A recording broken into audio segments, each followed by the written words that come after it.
नमस्कार दोस्तों, मैं राहुल आपका मंथन क्लासेस यूट्यूब चैनल पर स्वागत करता हूं। आज हम लोग झारखंड एसएससी के द्वारा आयोजित विभिन्न प्रतियोगी परीक्षाओं के प्रीवियस ईयर के पेपर में से जन सेवक नियुक्ति परीक्षा 2012 में पूछे गए प्रश्नों को देखेंगे। तो आइए शुरू करते हैं आज का हमारा यह वीडियो प्रोग्राम।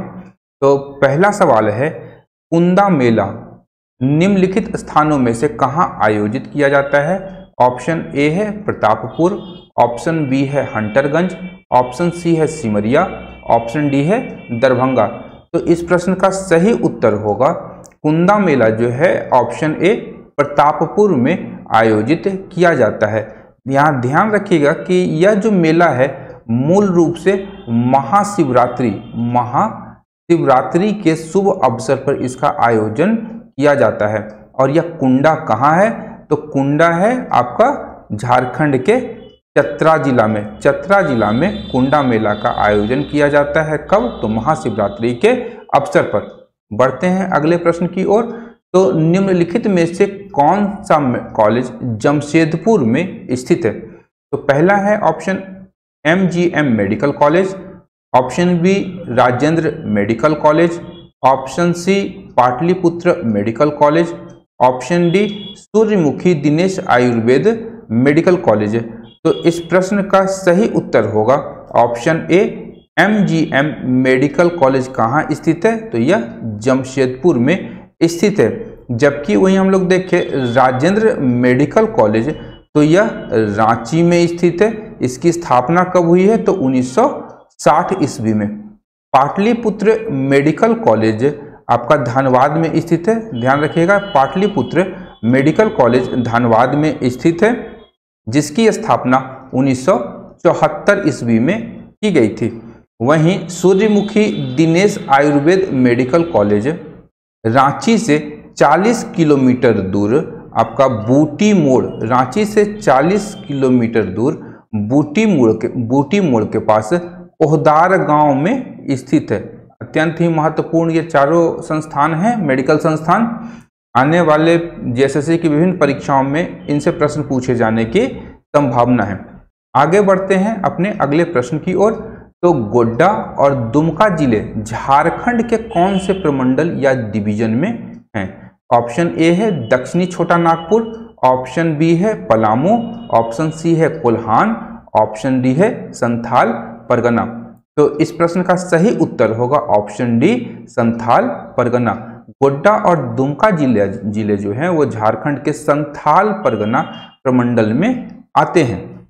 वर्तमान समय में झारखंड के 6 जिले, कितने? 6 जिले आपके संथाल परगना में आते हैं। कौन कौन से हैं? तो गोड्डा, दुमका, आपका देवघर, जामताड़ा, साहेबगंज एवं पाकुड़। ये 6 जिले संथाल परगना के अंतर्गत आते हैं। अगला प्रश्न है, झारखंड के लातेहार जिले में कौन सा पर्यटन स्थल है? ऑप्शन ए है दिउड़ी मंदिर, ऑप्शन बी है नेतरहाट, ऑप्शन सी है सूर्य मंदिर, ऑप्शन डी है रजरप्पा मंदिर। तो इस प्रश्न का सही उत्तर होगा प्रमुख लातेहार जिले में जो पर्यटन स्थल है ऑप्शन बी है नेतरहाट। नेतरहाट को छोटा नागपुर की रानी, याद रखिएगा, नेतरहाट को छोटा नागपुर की रानी उपनाम से भी हम लोग जानते हैं। यह एक हिल स्टेशन है जो समुद्र तल से 3622 मीटर की ऊंचाई पर स्थित है। बढ़ते हैं अगले प्रश्न की ओर। तो झारखंड में विधानसभा निर्वाचन क्षेत्रों की संख्या कितनी है? ऑप्शन ए है 75, ऑप्शन बी है 77, ऑप्शन सी है 81, ऑप्शन डी है 85। इस ऑप्शन के अनुसार झारखंड में विधानसभा निर्वाचन क्षेत्रों की संख्या कितनी है? तो ऑप्शन सी 81। बढ़ते हैं अगले प्रश्न की ओर। तो अगला प्रश्न है, भारतीय संसद ने झारखंड के लिए अलग राज्य के रूप में किस वर्ष विधेयक पास किया था? ऑप्शन ए है 1999, ऑप्शन बी है 2000, ऑप्शन सी है 2001, ऑप्शन डी है 1998। तो इस प्रश्न का सही उत्तर होगा ऑप्शन बी 2000। 2000 को भारतीय संसद ने अगस्त 2000 में दोनों लोकसभा तथा राज्यसभा के द्वारा यह विधेयक पारित किया गया था। सर्वप्रथम यह 2 अगस्त को लोकसभा के द्वारा और 11 अगस्त को राज्यसभा के द्वारा इस विधेयक को पारित किया गया था। उसके पश्चात यह जो विधेयक है पारित होकर राष्ट्रपति के हस्ताक्षर के उपरांत ही झारखंड राज्य का अस्तित्व आया था। इस विधेयक को हम लोग जानते हैं बिहार राज्य पुनर्गठन विधेयक 2000 के नाम से इस विधेयक को पारित किया गया था। और इस विधेयक के अनुसार ही क्या हुआ था, झारखंड राज्य का निर्माण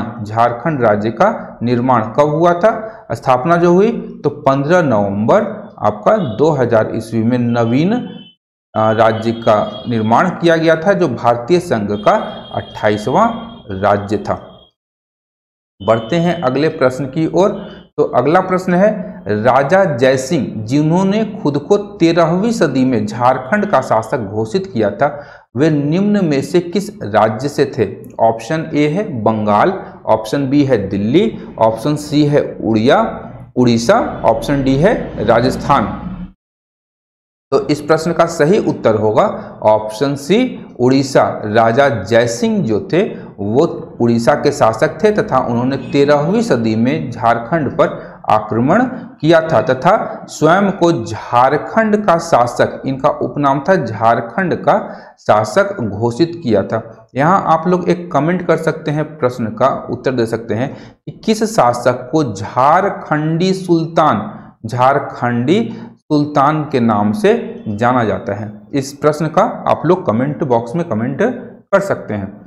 अगला प्रश्न है कि निम्नलिखित में से किस शहर को टेल्को और टिस्को शहर के रूप में जाना जाता है? ऑप्शन ए है धनबाद, ऑप्शन बी है रांची, ऑप्शन सी है बोकारो, ऑप्शन डी है जमशेदपुर। तो टेल्को और टिस्को शहर के रूप में हम लोग ऑप्शन डी जमशेदपुर को जानते हैं। जमशेदपुर में ही 1907 ईस्वी में क्या हुआ था, जमशेदजी टाटा के द्वारा क्या किया गया था, यहाँ पर टाटा इस्पात और आयरन कंपनी की स्थापना की गई थी, जिससे कि 1911 ईस्वी से लोहे का उत्पादन तथा 1914 ईस्वी से इस्पात का उत्पादन प्रारंभ हो गया था। जमशेदपुर शहर की जो स्थापना है वह 2 नदियों के संगम, एक है आपका स्वर्ण रेखा और उसकी सहायक खरकई नदी के संगम पर इस शहर की स्थापना की गई है तथा इसे जमशेदपुर शहर के नाम से जाना जाता है। अन्यथा इस गांव का जो नाम था वो क्या था, साक्षी नामक स्थान पर जमशेदपुर शहर की स्थापना की गई है। आगे बढ़ते हैं कि प्रसिद्ध टैगोर हिल स्टेशन किस शहर की सीमा पर स्थित है? ऑप्शन ए है रांची, ऑप्शन बी है गुमला, ऑप्शन सी है दुमका, ऑप्शन डी है गढ़वा। तो टैगोर हिल स्टेशन जो है वह ऑप्शन ए रांची में स्थित है तथा यह गुरुदेव रविंद्रनाथ टैगोर के परिवार से जुड़ा हुआ है।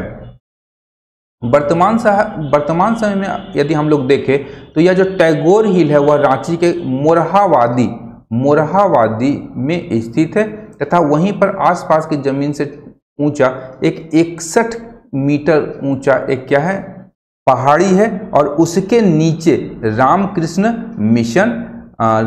मिशन की स्थापना की गई है और जहां दिव्य यायन नामक एक प्रशिक्षण केंद्र बनाया गया। दिव्य यायन नामक एक प्रशिक्षण केंद्र टैगोर हिल के पास से रामकृष्ण आश्रम में बनाया गया है। अगला प्रश्न है कि केंद्रीय खनन एवं ईंधन अनुसंधान संस्थान झारखंड में कहाँ स्थित है? ऑप्शन ए है जमशेदपुर, ऑप्शन बी है रांची, ऑप्शन सी है बोकारो, ऑप्शन डी है धनबाद। तो इस प्रश्न का सही उत्तर होगा ऑप्शन डी धनबाद। केंद्रीय खनन एवं ईंधन अनुसंधान संस्थान धनबाद में स्थित है, जिसकी स्थापना कब की गई है? तो 1948 में इसकी स्थापना की गई है। अगला प्रश्न है झारखंड में सरहुल किस रूप में जाना जाता है? ऑप्शन ए है आभूषण के रूप में, ऑप्शन बी है उत्सव के रूप में, ऑप्शन सी है नदी के रूप में और ऑप्शन डी है पक्षी के रूप में। तो सरहुल जो है ऑप्शन बी एक उत्सव है तथा यह बसंतोत्सव है, ध्यान रखिएगा बसंतोत्सव है तथा मुंडा जनजाति में इसे सरहुल नाम से जाना जाता है। वहीं यदि हम लोग जाएं संथाल में तो इसे बाहा पर्व के नाम से जाना जाता है। वहीं अगर हम लोग उरांव जनजाति को देखें तो उरांवों में बसंतोत्सव जो होता है वह खद्दी के नाम से, किस नाम से, खद्दी के नाम से मनाया जाता है।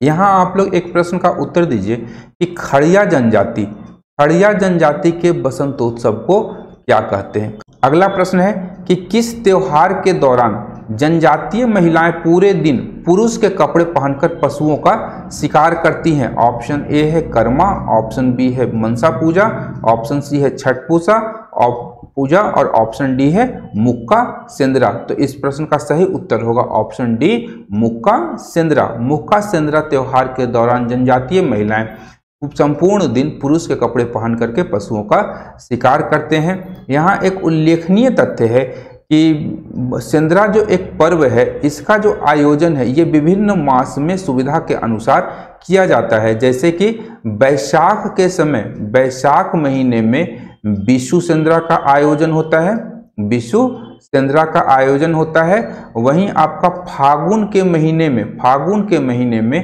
फग्गू सेंद्रा का आयोजन किया जाता है। फग्गू सेंद्रा का आयोजन फागुन के महीने में और बैसाख के महीने में बिशु सेंद्रा का आयोजन किया जाता है। आगे बढ़ते हैं अपने अगले प्रश्न की ओर।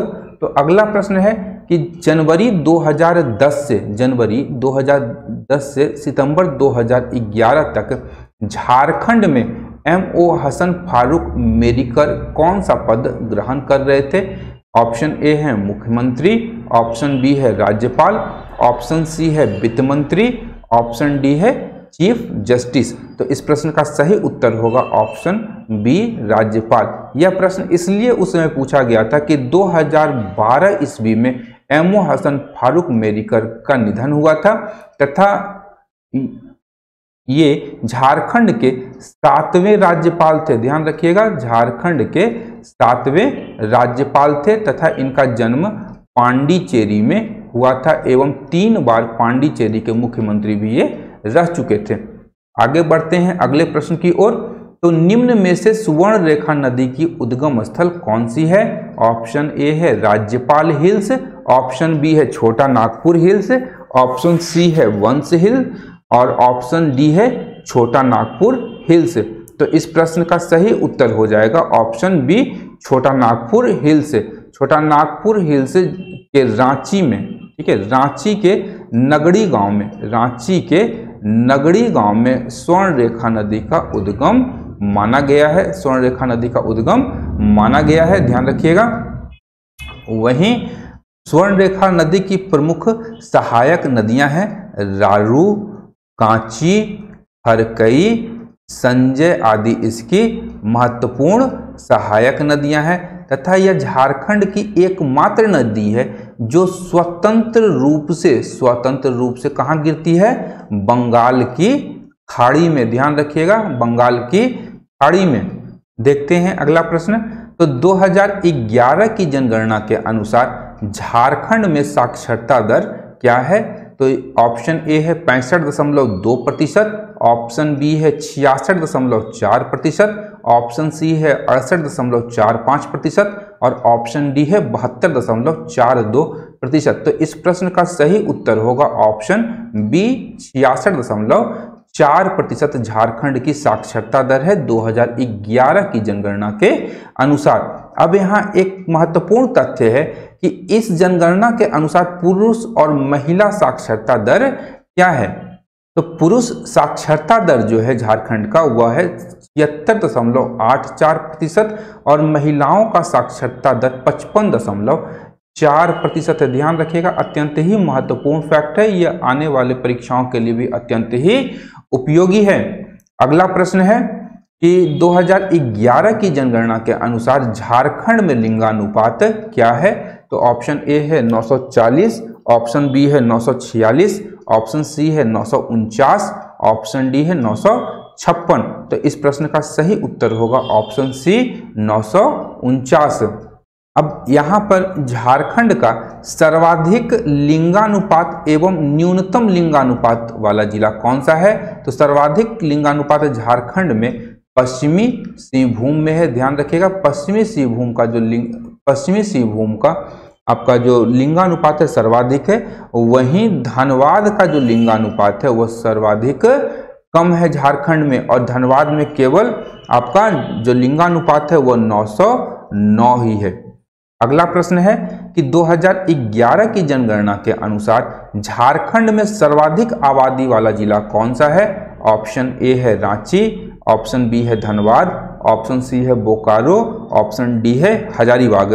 तो इस प्रश्न का सही उत्तर होगा ऑप्शन ए रांची। रांची जिला की जो आबादी है वह 2011 की जनगणना के अनुसार झारखंड में सर्वाधिक है। वहीं झारखंड में न्यूनतम आबादी वाला जिला कौन सा है? लोहरदग्गा। ध्यान रखिएगा, लोहरदग्गा जिला की जो आबादी है या जनसंख्या है वह सर्वाधिक कम है या न्यूनतम आबादी वाला जिला है।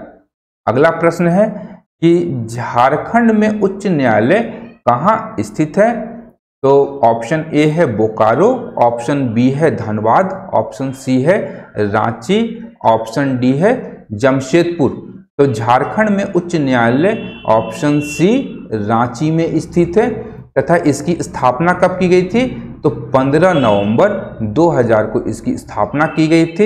इसके साथ ही यह भारत का 21वां उच्च न्यायालय बना था। यदि वर्तमान समय में हम लोग देखें तो झारखंड उच्च न्यायालय के जो मुख्य न्यायाधीश हैं वो चीफ जस्टिस रवि रंजन हैं। ध्यान रखिएगा, वर्तमान चीफ जस्टिस जो है झारखंड के वो कौन हैं? रवि रंजन। अगला प्रश्न है झारखंड में आयोजित 34वें राष्ट्रीय खेलों का जो उद्घाटन समारोह कहाँ आयोजित किया गया था? तो ऑप्शन ए है रांची, ऑप्शन बी है बोकारो, ऑप्शन सी है हजारीबाग, ऑप्शन डी है धनबाद। तो इस प्रश्न का सही उत्तर होगा ऑप्शन ए रांची में 34वें राष्ट्रीय खेलों का उद्घाटन किया गया था। 34वें राष्ट्रीय खेलों का जो आयोजन था वह फरवरी 2011 में झारखंड में किया गया था। ध्यान रखिएगा, फरवरी 2011 में झारखंड में राष्ट्रीय खेलों का आयोजन किया गया था। बढ़ते हैं अगले प्रश्न की ओर। तो अगला प्रश्न है झारखंड में ठकुआ किस रूप में जाना जाता है? ऑप्शन ए है मिठाई या व्यंजन, ऑप्शन बी है हथियार का नाम है, ऑप्शन सी है संगीत का एक प्रकार है, ऑप्शन डी है विवाह समारोह है। तो इस प्रश्न का सही उत्तर होगा ऑप्शन ए मिठाई या एक व्यंजन है। अगला प्रश्न देखते हैं। तो 2011 में आयोजित 34वें राष्ट्रीय खेल के दौरान किसने खेल मशाल जलाई थी? ऑप्शन ए है MS धोनी, ऑप्शन बी है सिलवानुस डुंगडुंग, ऑप्शन सी है सौरभ तिवारी, ऑप्शन डी है दीपिका कुमारी। तो इस प्रश्न का सही उत्तर होगा कि 34वें राष्ट्रीय खेल के दौरान ऑप्शन बी सिलवानुस डुंगडुंग ने खेल मशाल जलाई थी। यहाँ उल्लेखनीय तथ्य है कि सिलवानुस डुंगडुंग राष्ट्रीय हॉकी टीम से जुड़े हुए थे, राष्ट्रीय हॉकी टीम से जुड़े हुए थे तथा 1980 के मॉस्को ओलंपिक के दौरान भारत द्वारा जब स्वर्ण पदक जीता गया था तो वह उस टीम के अभिन्न हिस्सा थे। आगे बढ़ते हैं कि निम्न में से किस त्योहार को झारखंड में बीज बोने के त्योहार के रूप में मनाया जाता है? तो ऑप्शन ए है करम, ऑप्शन बी है रोहिणी, ऑप्शन सी है वंदना और ऑप्शन डी है मकर संक्रांति। तो इस प्रश्न का सही उत्तर होगा ऑप्शन बी रोहिणी जो त्योहार है यह मनाया जाता है झारखंड में बीज बोने के दौरान। यहाँ उल्लेखनीय तथ्य है कि रोहिणी जो है एक नक्षत्र है, रोहन नक्षत्र में बीज बोया जाता है जेठ महीने में। ध्यान रखिएगा।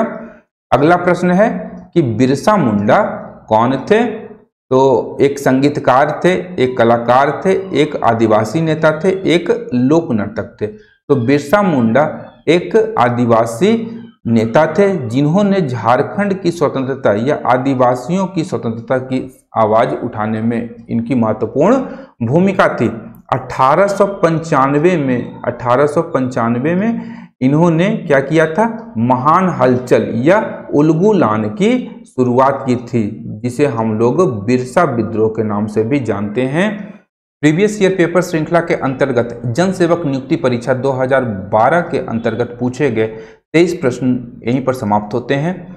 आशा करता हूं कि आप लोगों को यह प्रयास पसंद आ रहा होगा या आप लोग इसे देख रहे होंगे। यदि आप मेरे चैनल को देख रहे हैं तो लाइक, शेयर तथा सब्सक्राइब करना बिल्कुल भी ना भूलें, क्योंकि मैं इस प्रकार के वीडियोस लाता रहता हूं। साथ ही साथ आप लोग अपने कमेंट तथा विचार जो भी हैं वो कमेंट बॉक्स में डाल सकते हैं। किस विषय पर आप लोग देखना चाहते हैं वीडियो, वो भी अपने विचार रख सकते हैं। अंत तक वीडियो देखने के लिए धन्यवाद। देखते रहिए मंथन क्लासेस।